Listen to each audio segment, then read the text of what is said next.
Yo, what is good? Let me minimize this. I think it's this one and then that one.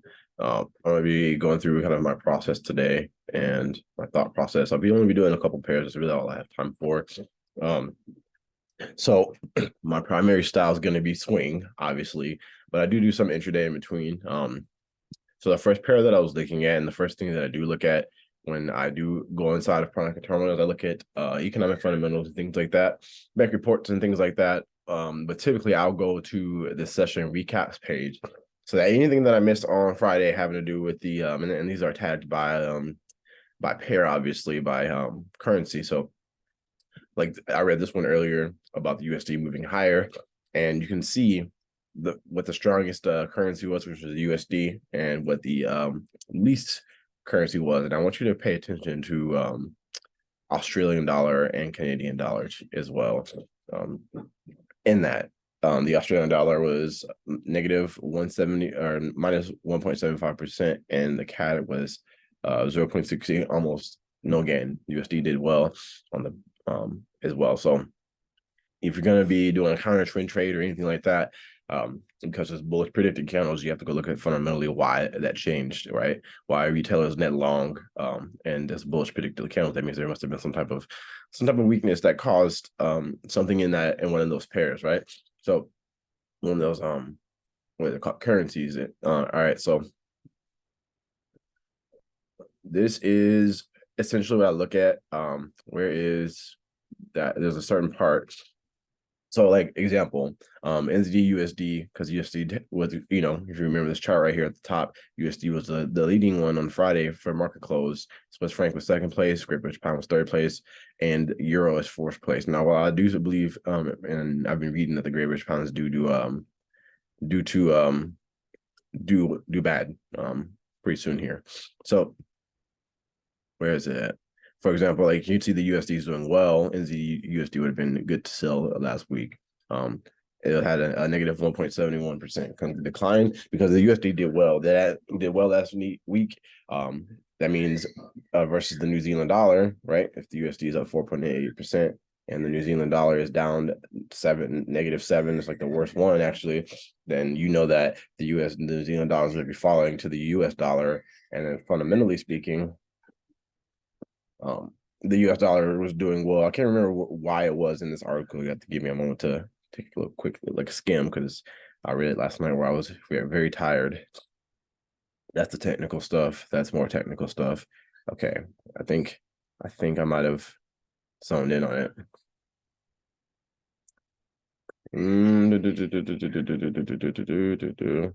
Let me see. That's a snapshot. This might not even be the article that I was referring to. Give me one moment.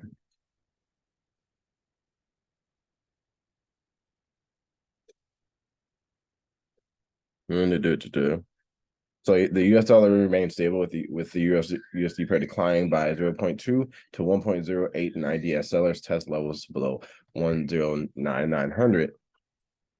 1.0900. Meanwhile, the GBP has increased because by 0.1%, showing little overall change. But yeah, that's essentially what I do is I read this and I catch up. All these articles, all of the fundamentals on it. I read these and I catch up. And if you don't have these articles, you can go to fxstreet.com. That's one of the main resources that I use personally. And you can see right here, like there's analysis from top experts of FX Street. You can just click on the article. There is a premium version, but the free version works just fine. Let's just say GBP USD, for example. And then here's an article on GBP USD just like that, right? So this was, you can look at the date of the article to compare it. This was, let's just say March 12th. And then you can go in and read this article and even read their analysis and see what these top experts are and are saying about why this is going up or down, right? So you can also find content by searching by pair and things like that. And they also have an app too. So like I'm probably going to trade gold this week. And gold just rebounded from weekly lows, but the USD was doing well last week, so I'd have to watch USD news since gold is very fundamentally driven. So like this is a resource that you can use if you're going to be looking up fundamentals and things. I do think that is worth it because you get like a consultant for things like that. You get specific things like CPI, what banks, et cetera, et cetera. It's very worth it. This is not an upsell. I don't have any affiliate with FX Street. It's just an honest recommendation. So these are all articles that you can catch up on. Basically session recaps. I usually read 2 to 3 on the different pairs, the USD, New Zealand dollar, things like that, gold and things like that. I'll read these, and I'll probably still read at least 1 or 2 more of these before I actually start doing any analysis, right? So going back to this article, this kind of recap, you've seen that the New Zealand dollar was the weakest, which New Zealand dollar is currently. They had they're facing a really bad recession and really bad inflation, and it's really bad. So New Zealand dollar would be a very easy pair to most likely sell this week. New Zealand dollar dominant pairs.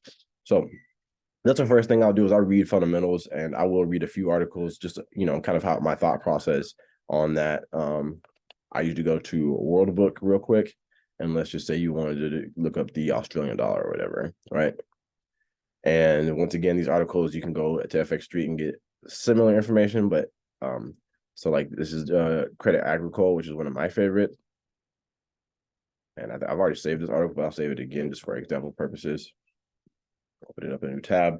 I usually zoom into about 125 to 150% so I can see, because I have bad vision. And as you can see, the USD, you've been hearing about this debt ceiling and things like that. It's going to be a major factor as to whether the USD continues to go down or up, or gain some steam. I think that I'm not sure what they'll do. I'm gonna be honest. I'm not sure what they'll do with the debt ceiling, and if they'll even resolve that. They have so far over the years and things like that. Since even before that, I was a forex trader, I would hear about the debt ceiling and things like that on the news, and hear that they were resolving it. So they have a history of resolving it. So investor sentiment is still fragile as there remains a lack of progress on raising the U.S. debt ceiling. Providing investor sentiment with a bit of boost was a meeting between U.S. National Security Advisor Jake Sullivan and China's top diplomat Wang Yi, which was designed to help repair ties as well as lower UST yields, which is also a thing that affects the U.S. dollar. Higher U.S. initial jobs claims raise hopes of cooling a U.S. labor market. I think the labor market, Fed Powell is going to be correct. He said about 2 million people are going to need to lose their jobs before we get inflation back down to 2%, which 2% would be ideal. But the everyday working American citizen, unless you have some type of skill or trade or something like that you're doing, it's going to suffer.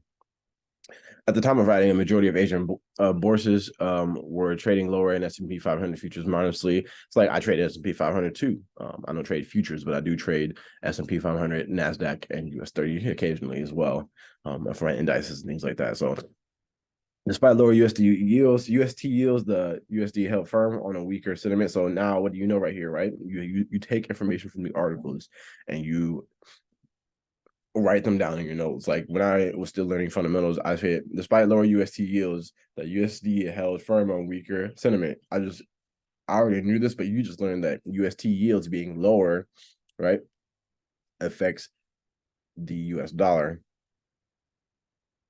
right? So UST yield lower, right? If they're saying despite lower UST yields, the USD held firm on weaker sentiment, that means lower UST yields should have made the USD appreciate.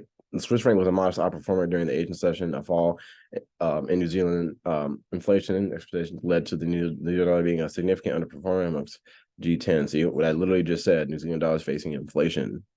So they're not getting out of that for quite some time. And then you really read about the Great British Pound, and you don't have to take just this article. You can do like I do. I typically do like the average of 5 articles. Normally, if I just hit Australian dollar, they have all kinds of other pairs that they're also talking about. So it really doesn't matter which one you click on. You will get a little bit more Australian dollar specific ones, but they're pretty much covering everything. So in these articles. So the Bank of England hiked 25 BPS. So like right now, so far, I'm looking at New Zealand dollar shorts, right? So far, right? With New Zealand dollar inflation, they're not going to fix that this week, next month. You know what I mean? It's going to take them a very long time because they're getting absolutely destroyed by inflation. And I believe they had a typhoon, I think is what it's called, as well, and that caused a lot of really bad stuff there in their country. So the Bank of England hiked by, this is the unsexy part of trading that you don't know. The Bank of England hiked by 25 BP at its May policy meeting, and so that further tightening may be needed to bring inflation under control. So right now, right, our first sentence about the Great British Pound, you're realizing that the Bank of England hiked 25 basis points in May this month, right, which is lower than they have in the past.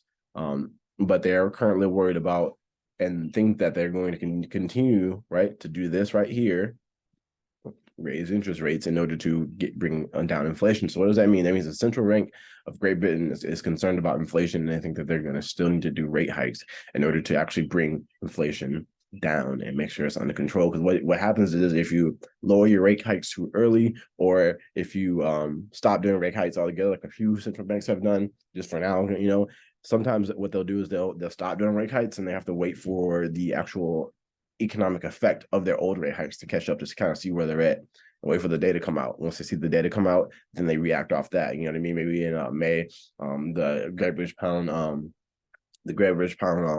CPI numbers, inflation numbers came in, and inflation is still rising, right? Then at that point, they're like, okay, well, the contingent plan moving forward would be to now maybe increase by 50 basis points instead of 25, right? A little bit more aggressively.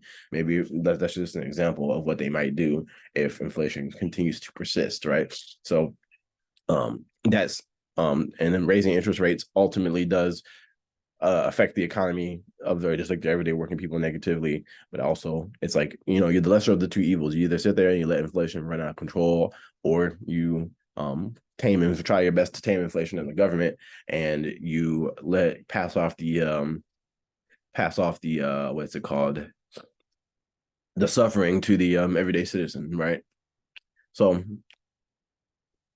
he has a more mixed outlook right now, Governor Bailey. And for emphasizing the importance of drivers like food price inflation. This is a positive. That was a positive for inflation, but negative for growth. And downplaying the significance of wage growth that could boost inflation and drop up domestic demand. The comment suggested that the Bank of England outlook, whilst not as dire as in February, right? So they say there's an improvement from February. So February was dire. Now it's like, yeah, we're kind of worried about it. Has not improved significantly from the stagflationary scenario that the MPC has been predicting since May 2022. As a result, the UK market rate hike expectations have eased slightly in the wake of the BOE Bank of England meeting. And this could further explain why the Great British Pound continues to follow the broader USD moves and the EBB inflow of global risk sentiment, right? On the day, focus will be on the UK GDP data. So now you know what to focus on right here, like first sentence of the last paragraph. You know what to focus on. Get back in there. You know what to focus on. I'll be focusing on the UK GDP data. That's gross domestic product. Essentially showing the country's growth, you know what I mean? So if you have positive GDP, that means your country has grown. Maybe even if it's just 0.25% or 0.1%, it's still growth and it's still positive. So I'll be looking at the UK GDP data, and oftentimes what I'll do is I'll bookmark these as well.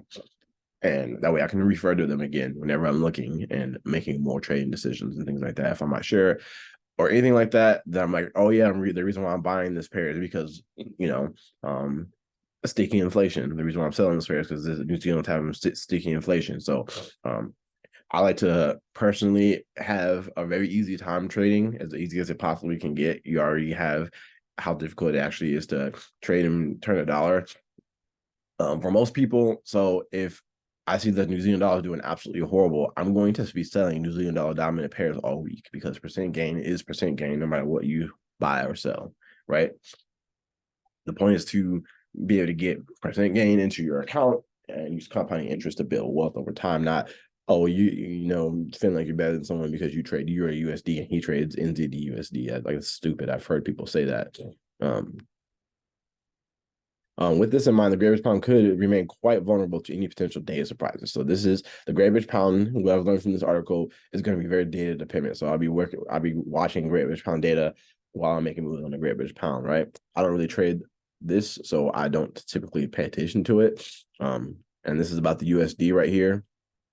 Recent client meetings have signaled that clients believe that the USD's appeal, as high yield savings have been eroded by the latest banking sector turmoil and the debt ceiling debacle in the U.S., both of which have fanned concerns about the economic outlook there and fueled the Fed rate cut expectations. Furthermore, the lingering tail risk of a U.S. banking crisis has led some investors to price an aggressive emergency Fed rate cuts. All that has made the USD less attractive in comparison to other yielding safe havens, and I'll talk to you about safe havens as well. Whenever there's a risk on the market,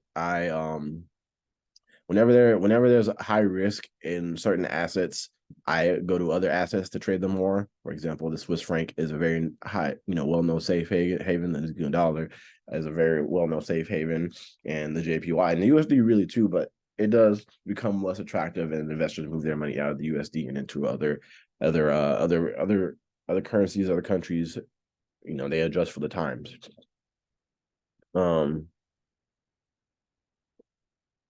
Next to the latest debt ceiling, I'm gonna move on for time purposes.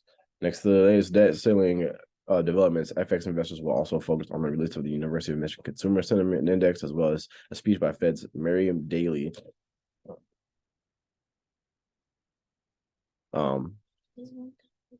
You need to be quiet because I'm in the middle of a video. You need to go sit down until someone helps you.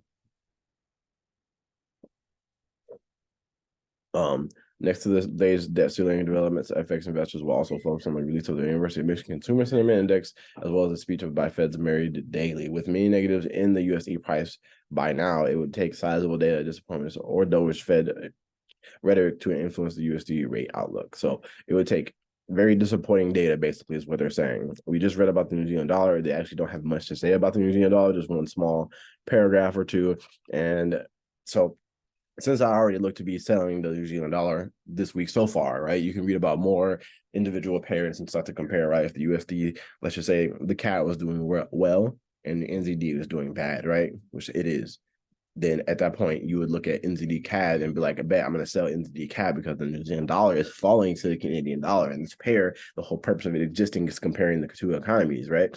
The two countries, right? So that's pretty much how you view that, right? You read the average.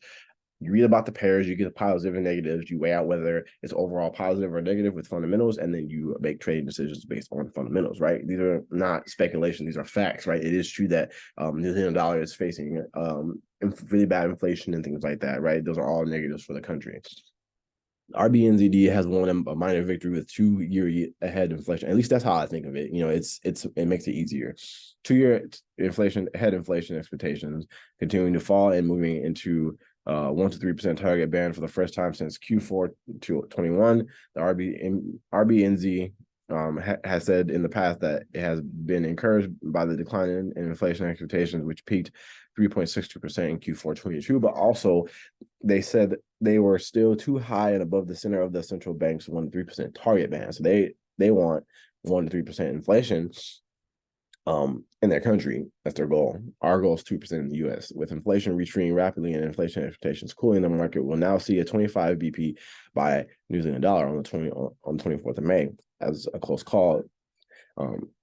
In favor of another hike, however, is the fact that while it has fallen, inflation is still running hot, 6.7% year over year. So currently, New Zealand dollar is overall the long term. If in the last 12 months, it currently is sitting at 6.7%, and this is their target. So it's going to be a bit because each interest rate hike only drops inflation so much, right? So it's going to take very long time for them to get that back.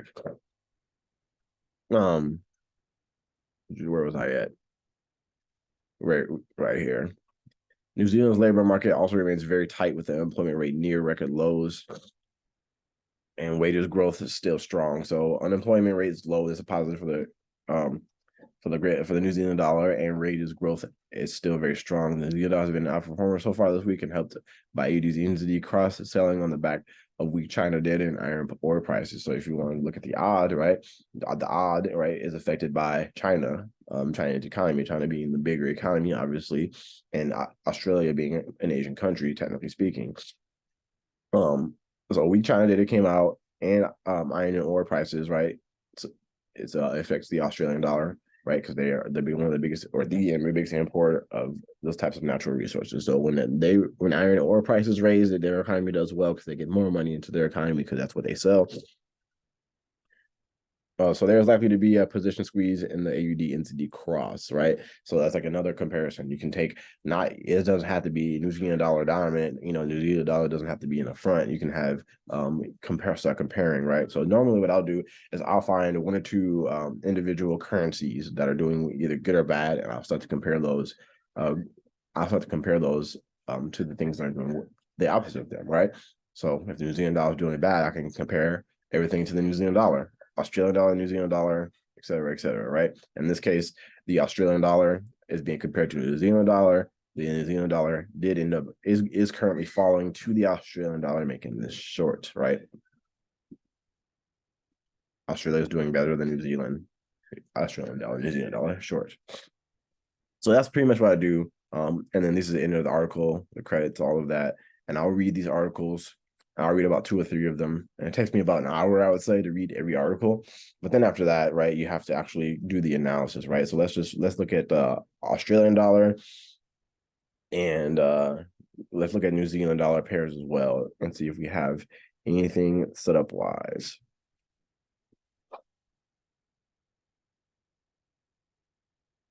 So like this would be a really easy one, right? The Great British Pound is obviously doing better than New Zealand dollar, right? We're using the New Zealand dollar as just an example. So now what you're doing, right? If you don't have pro market terminal, you would be taking those same fundamentals and applying them to a chart. If you do have pro market terminal, you have whatever custom template you have. This is my laptop custom template, and you'll analyze the data and compare the fundamentals that were just read to you to the data, right? So if New Zealand dollar is doing bad, right, and you compare it to the Great British Pound, which is doing well, then you know that retailers one should be net short. That lines up with fundamentals. Since fundamentals are long and most retailers lose, retailers should be net short on this, right? Seasonality is currently bullish as well, so retailers are also trading against the seasonality, which is like a low probability thing to do. It's a retail mindset thing to do. So right now, retailers are 89% short. Only 11% people are long, which those 11% people are going to end up winning on this trade. But you can see the actual statistic for. You can see the actual statistic for the amount of people who lose on trades. Seasonality is currently bullish. Retailers are selling against seasonality, and you have a bullish predicted candle. Most people would take this as a rejection here, but this is indeed a bullish predicted candle. So, and then all of our new sentiment right now as of May 11th is neutral, right?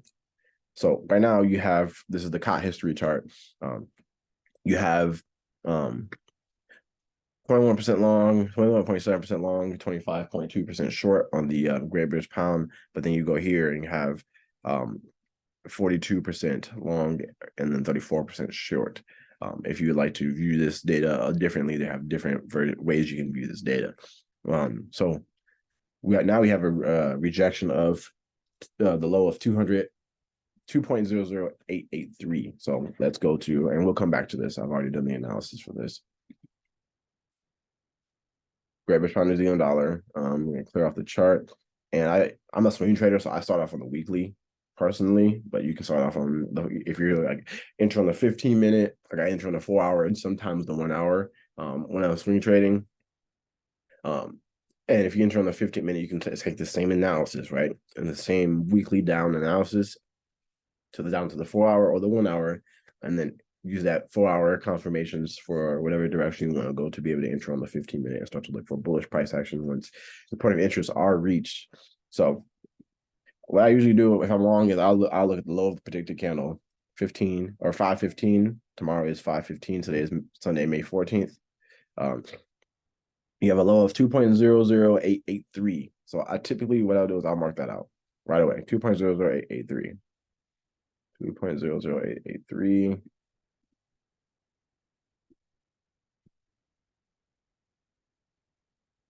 $2.00883. I'll mark that out right away. That's right, literally right there, right? Close enough. And what I'll do is I'll zoom in at that point, and we are long, so we have to figure out, like, institutionally, why we're long, liquidity-wise, why we're long from there. It did tap into this weekly order block right here. This was the last down candle before the move up that took the liquidity right here. So I will highlight that wick to wick real quick. And that's what we were expecting, right? The last time. Where is it? Weekly order block. That's what we were expecting last time. It was the weekly order block right here. You can see the rejection, and obviously price came up. What else happened here, right? Because like in comparison to the area that this area is going to reject in, you can see it's pretty easy. Look at the area, look down, look to the left. That's the order block that was respected, et cetera, et cetera. So now we have some liquidity that was taken here, and you have to mark up all liquidity from your higher time frame to your lower time frame. So weekly buy side liquidity here was taken. I'm gonna fix that just a bit because I am OCD. All right, so yeah, weekly buy side liquidity taken there, and for the long, you had weekly sell side liquidity taken here. So this would be a strong low, that wick down there on the right there would be a strong low. Anytime a major swing low is taken, right, that's sell side liquidity gone. I'm gonna change the template in a moment. So it ran through those lows right there on the weekly sell side liquidity has been taken. And that would classify this as a weekly strong low because after, as you can see right here, price never violated the premise of the wick with this one. And same thing with this, the continuation price never came down here as well either. So weekly sell side liquidity, weekly buy side liquidity, price came down, took the sell side liquidity right here in the weekly. That was a strong low, should not be violated. Price came up, created a high, came back down, did not violate the strong low, came back up. And I typically mark on my strong low on my 4-hour or my daily time frame. I'm just pointing out, made another strong low right here, and then rallied up and then took out that high, right? And that's kind of where we're sitting at. So from there, I'll go to the daily, right? Because right now we only have one markup. I'll go to the daily after that and look at how that weekly time frame stuff transposed down to the daily, compare the price action. Move this over just a bit. All right. So since that rejection was happening, right, I'm gonna move this over as well. I like to have this practically in my face for a reference point as to where the predicted level is going to reject from. So now we have daily time frame. Daily time frame. Sell side liquidity was taken here. Got a low. Daily sell stops. So yeah, daily sell side liquidity that was taken here. They took out that low right there as well. You have to make sure you because like every time you drop time frames, it's gonna be new swing lows and swing highs to account for. So this is the weekly order block right here that we drew up. This is the weekly buy side liquidity, and this is the weekly sell side liquidity. So at this point, I would mark up the strong low. We obviously respected this here order block here, so we can draw that in on the daily. I like to draw all of my things in because it gives me it paints the picture for you, right? From the weekly down, it paints the picture for you. Even the past stuff right here. So like right here would be strong low. Where is it at? I know I didn't delete strong low. Apparently I did. Anyways, that's strong.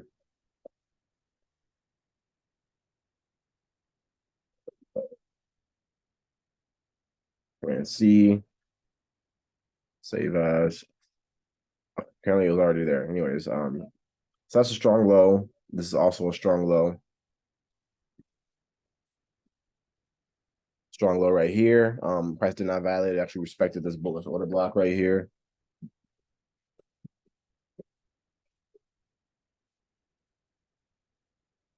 It's just like not where I want it to be. Whatever, I'll duplicate this one.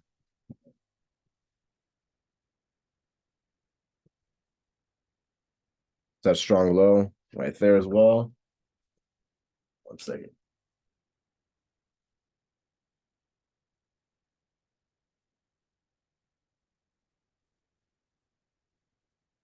So that's a strong low right there as well. I had to get my son out here. He's one and crawling. All right, so that's a strong low right there. Strong low right here. And then you come up here, right?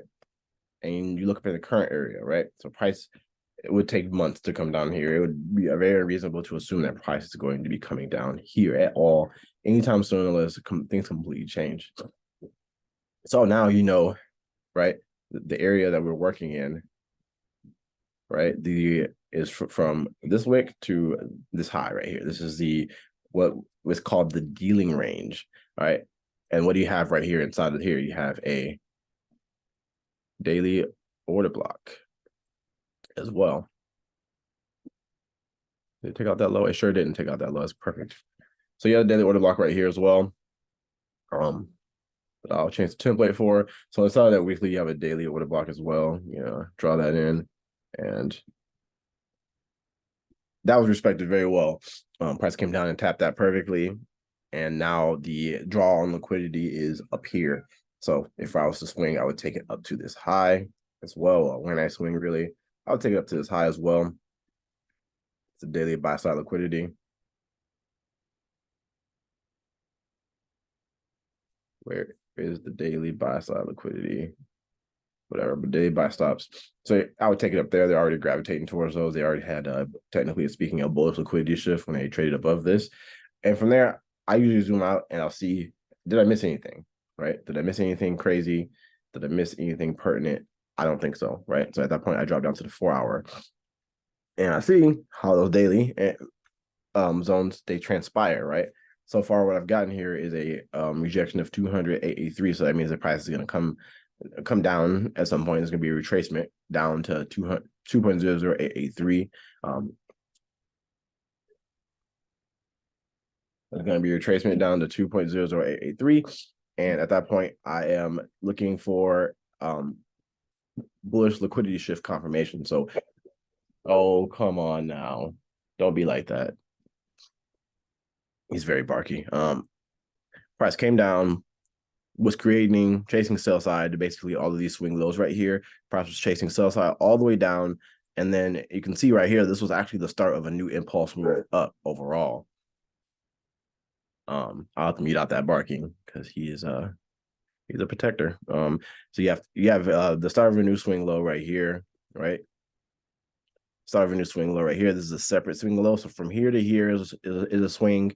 From here to here is a swing. Yes, there are micro swings in between, but those are very small swings in between. You want to look at the overall swing to swing, right? So since price took this swing low and this swing low, really price has no reason to continue down from here, given the context and confluence that we have for this trade, right? We have prime market terminal predicted level. We have some fundamentals on our side for the New Zealand dollar. We even have who performed when and what and where on Friday. So the second that price comes up, right, from a point of interest, and that's all it is a point of interest, right? You're not guaranteed to be like, oh yeah, this level is going to hold up, right? That's where your trade idea came from, right? That means whenever you have price not trading above any swing highs right here, swing high, you can see a swing high right here. Price never violated those, right? Suddenly out of nowhere, price violated one of them. That is called a bullish liquidity shift or a market structure shift. So that's what happened there. So I usually go up to the wick. And what I'll do is where's MSS? I'll put that there was a market structure shift there, right? And I always put it in light bulb because it's where the trade idea came from. Put that on top. That's where the trade idea came from, right? This is market structure shift. When it finally decided to trade above. On top of that, right? Let me move this out of the way, actually. On top of that, price took out this swing high as well, but I'm going to focus on this market structure shift right here, right? This lower high right here that was taken out.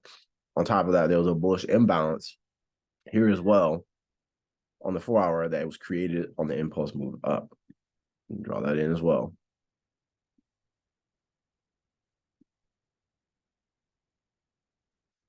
So you have that happening, and that would be my point of interest for where I'm going to buy and sell from. But you also have, so you can either enter on the fair value gap. There's so many different. You can enter on the balanced price range. If you don't know what that is, I will be covering that. There's a BPR right here, balanced price range right here. In this fair value gap, I'd probably and usually end up using that. But there's also, there's a lot of context right here. So this is a balanced price range. That means if you see a bearish imbalance and a bullish imbalance paired with each other that has not been filled, they're going to come fill that. What else? We have technically a breaker block right here, and I would count it as I would count it as this one here. This is a breaker block right here, technically speaking. So you have a breaker block for everybody. You get a combo anytime you have a market structure shift. That usually ends up becoming a breaker block. So you have a few different areas that we could go to.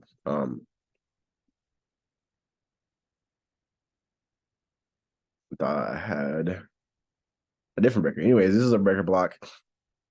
This is the balanced price range. Price is actually more likely to come down for the balanced price range. But I might have to gauge price action.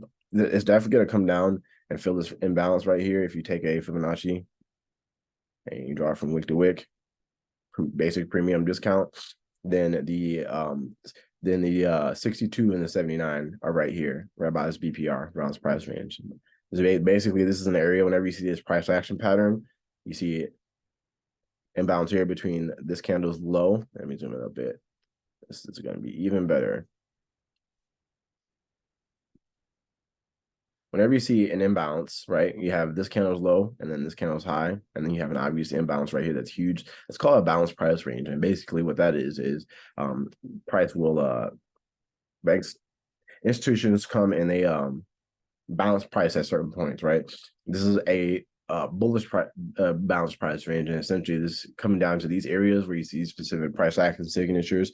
Price is going to institutions are very, very likely are going to come fill that, right? Because everything has to be filled, right? Even if it's wrong, even if you have a bearish imbalance right here and this bearish imbalance has not been filled, there's still bearish orders right here on this bearish imbalance, right? So they're gonna have to come back and fill that and continue to get those bearish orders activated so that they can go along and stop those guys out. Meanwhile, we should be in a long around the area. So what I'll do, right? Long position. You don't want your stop loss is completely dictated by price.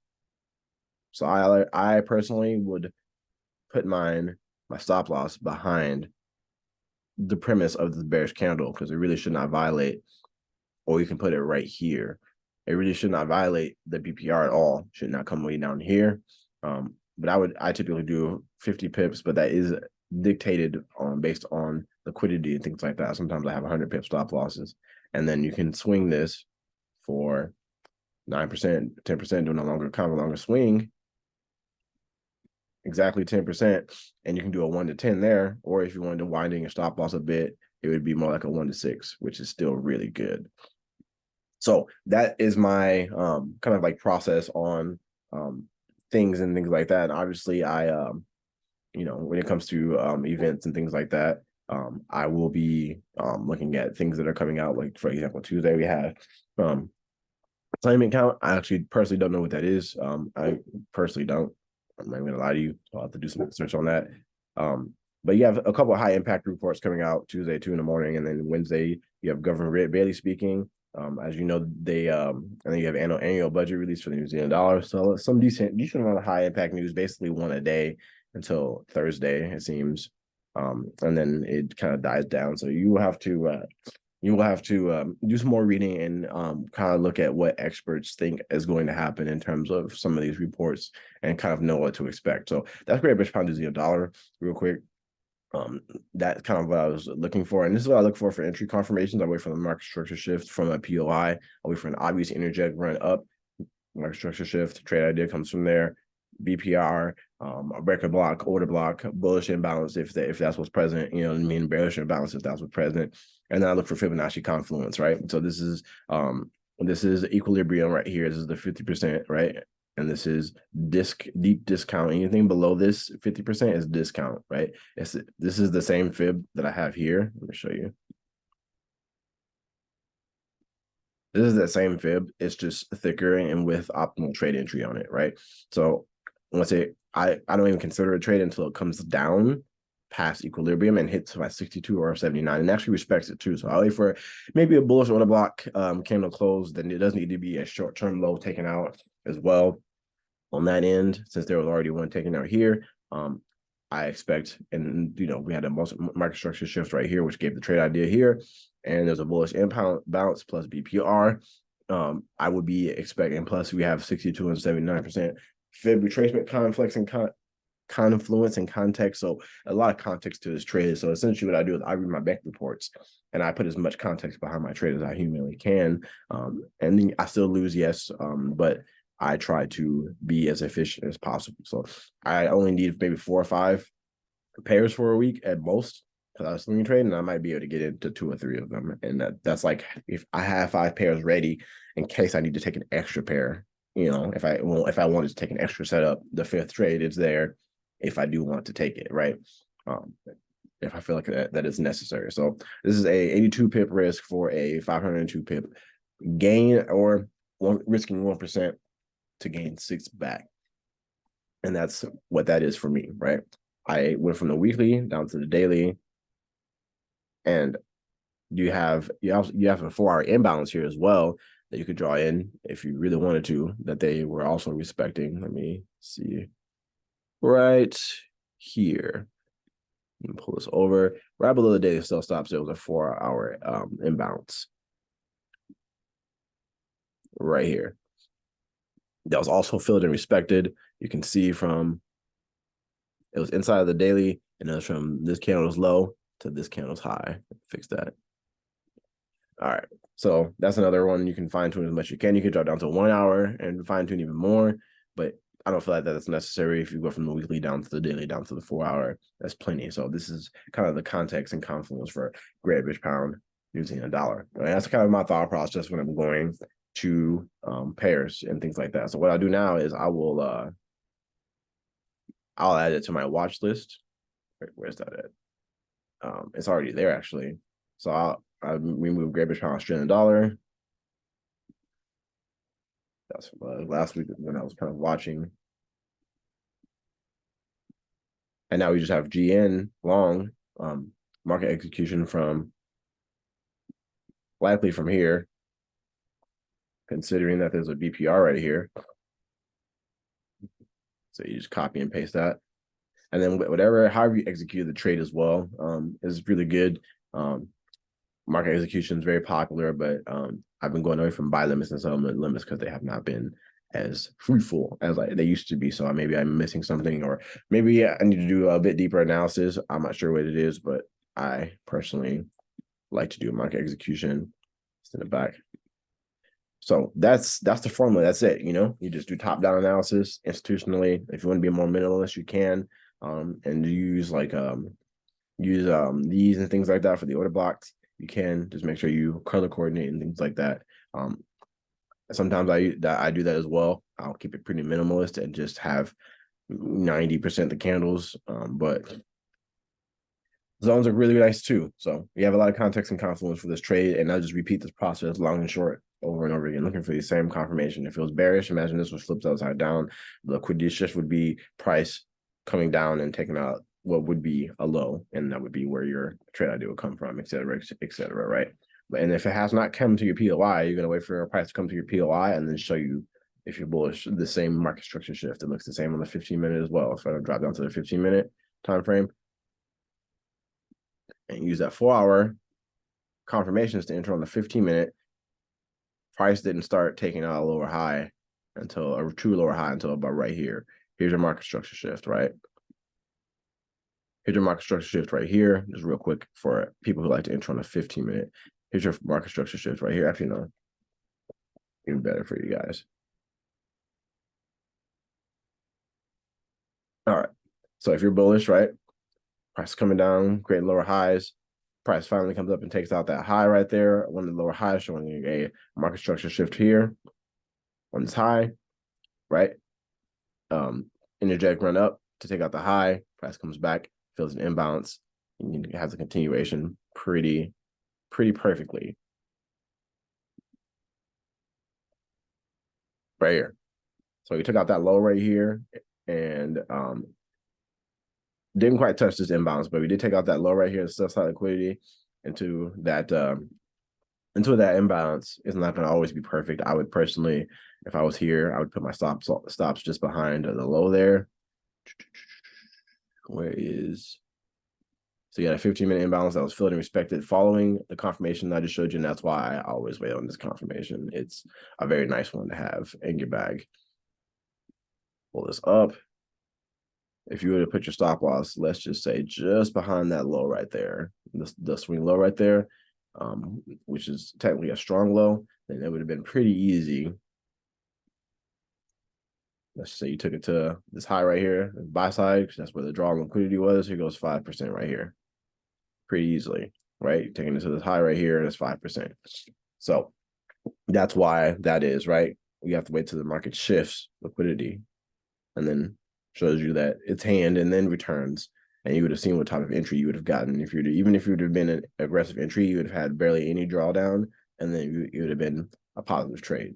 And so you could have even left a runner to this swing high if you wanted to, or this swing high. It really is up to you and what your risk reward ratio is. But this setup right here that I oftentimes find on every time frame, right? It for buys and sales, it normally allows for a very nice risk to reward ratio, right? We're going for big RRs, you know. So I'll be swing trading, but I will be occasionally I'll look at NASDAQ and things like that to be able to get some intraday funding too. So that's Great British Pound New Zealand Dollar. That is my process. I read and then I compare and contrast, and I do my analysis that way. That's my whole entire thought process. So this is actually a trade I'm going to be watching, high probability trade. I have to kind of anticipate and be aware of news and things like that, but I don't run from news. I like the challenge of being able to be wrong so that I can be better at being right. So that's pretty much it for this video. If you would like more videos like this, just drop a comment in the group and let me know, and we'll go from there.